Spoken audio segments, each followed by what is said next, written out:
My name is Matt Leon. We continue to keep an eye on the world of college athletics. Of course, we have seen a lot of conferences, a lot of schools decide not to participate in fall sports because of the COVID-19 pandemic. We've seen other conferences, other programs decide to take a wait-and-see look. In the bigger picture, we have seen sports cut. We've seen positions cut as a result of all the disruption from COVID-19.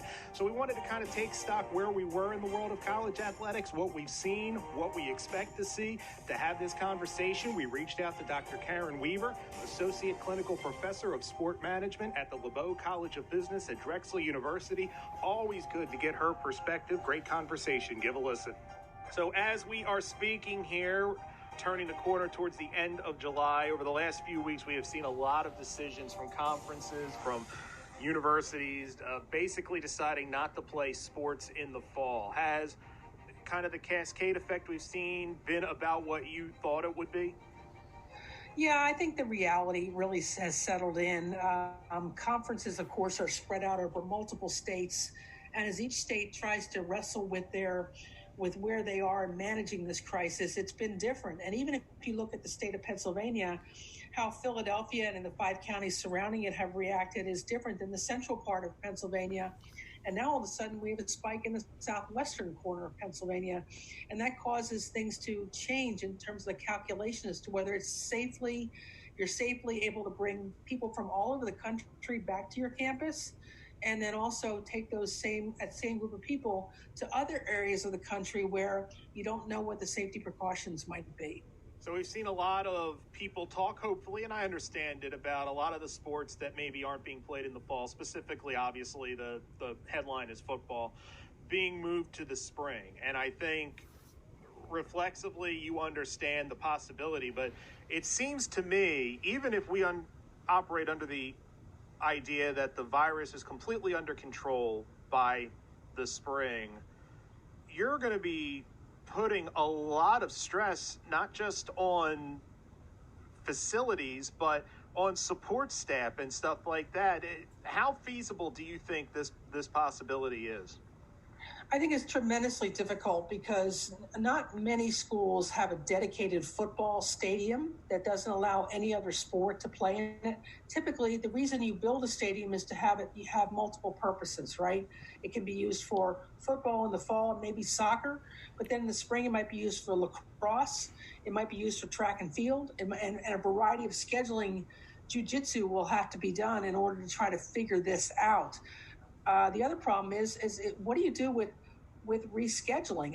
In some schools, your semester goes from the middle of January until the end of April. And so are you proposing starting games in January? And if so, in the Northeast part of the United States, how many people want to sit outside in a January snowstorm in Center County, Pennsylvania? What do you do in terms of your revenues and your staffing? And certainly the overload that it'll create on the internal staff like athletic trainers. Looking at it from the other side, though, how devastating would an empty year be for a lot of these programs? And I'm not even talking your top shelf $1 million college football, like SEC stuff like that. I just mean across the board. If these institutions lose a year of competition, financially, to the program, to the personnel, I mean, how tough would that be?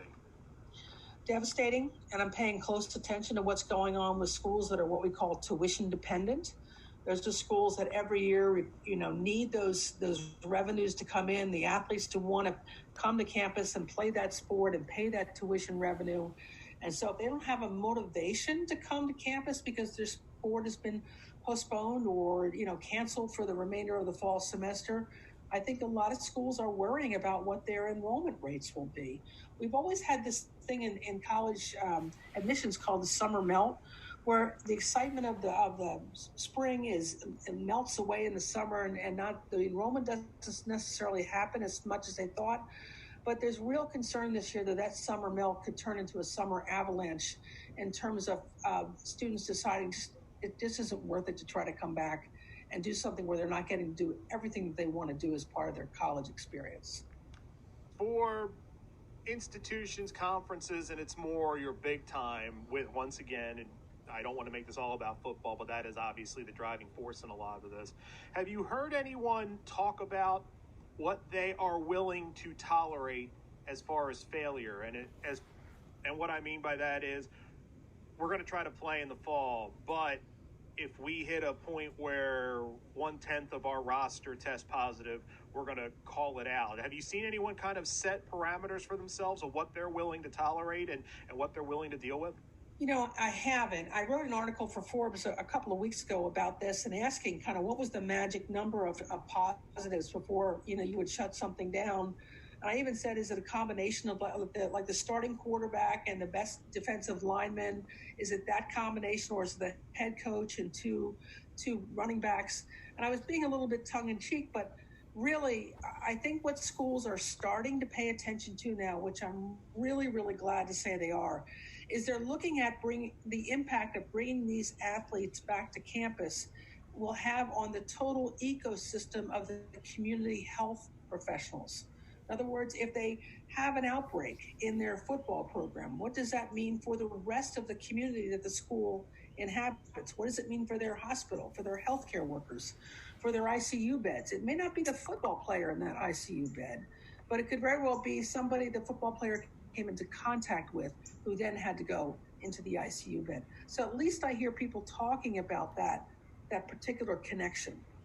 I've talked about this with other people, and we've talked about what no seasons would mean to a university. It would be devastating. But I think, and I use this analogy, but I used to work in State College, and I know what those 7 Saturdays in the fall mean, not just to the university, but to the concept of State College Borough. How much is, some of these towns that are college towns, past the damage to the university, they're going to get flipped upside down if there's not a college football season, or if there's not a college football season even with fans.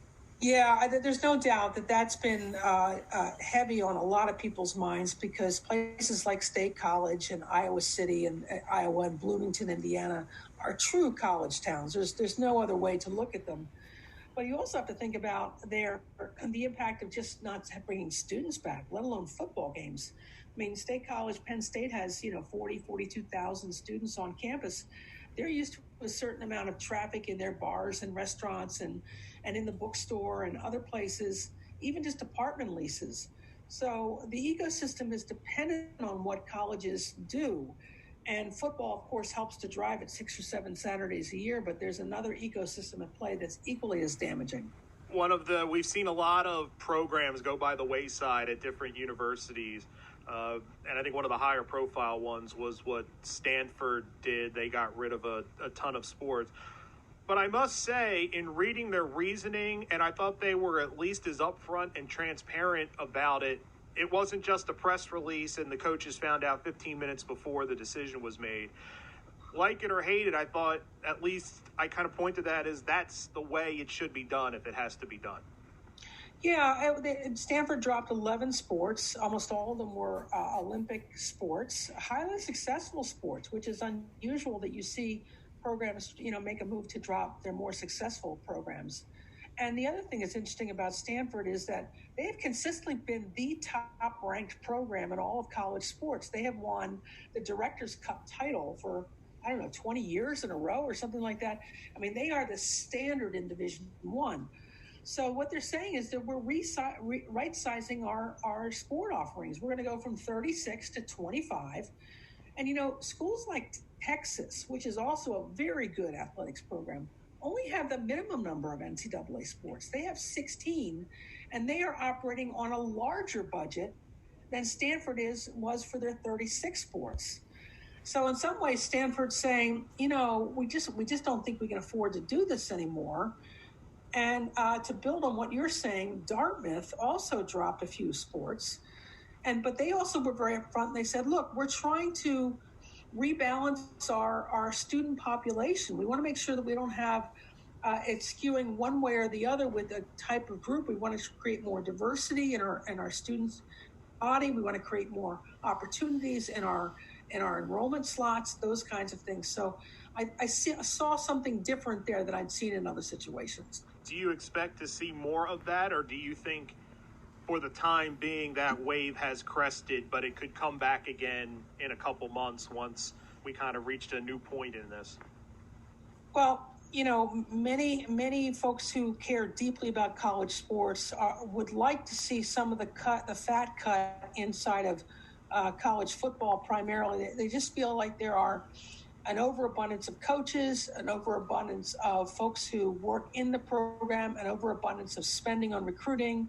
You could easily point to the hotels the night before a home game. And so a lot of people, and I count myself one of them, would rather see that kind of spending attacked versus athletes losing opportunities by having their programs dropped.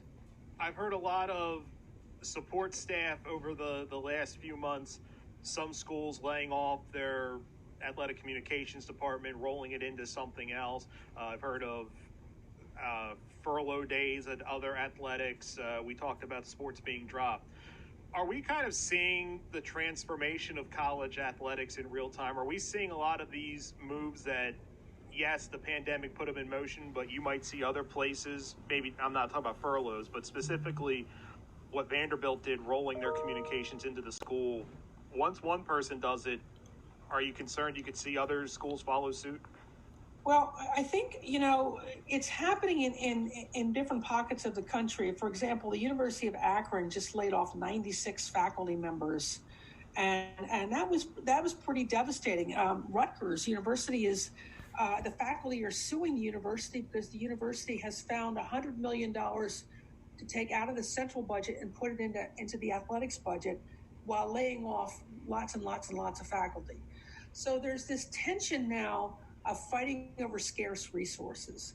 So trying to find ways to maximize what the roles that are on campus and also combining roles is not unheard of in the world of higher education. But what is challenging is that we have bought into the fact that digital content that we create in athletics is valuable for a whole host of reasons. It's valuable for branding, it's valuable for sponsors, it's valuable for recruiting, it's valuable for promoting a player's brand. So how Vanderbilt addresses those kinds of issues if their athletic communications office is harbored inside of the General University's communication office has yet to be seen, because we've seen a real explosion on the digital side in college sports. Have you heard or talked to anyone? Obviously, we're waist deep in discussions now about the fall, but have you heard concern? People don't know what they're going to do about the winter. I mean, I know the Ivy League said January 1st, and I've seen Division II and Division III are setting January 1st as a day, but do you think we'll end up seeing kind of across the board a lot of just shifting to 2021 for the winter sports as well? I think it's possible. I think if you've listened carefully to the scientists who talked about how this has not been a series of waves, but it's been one continuous wave of infections, and we don't have it under control.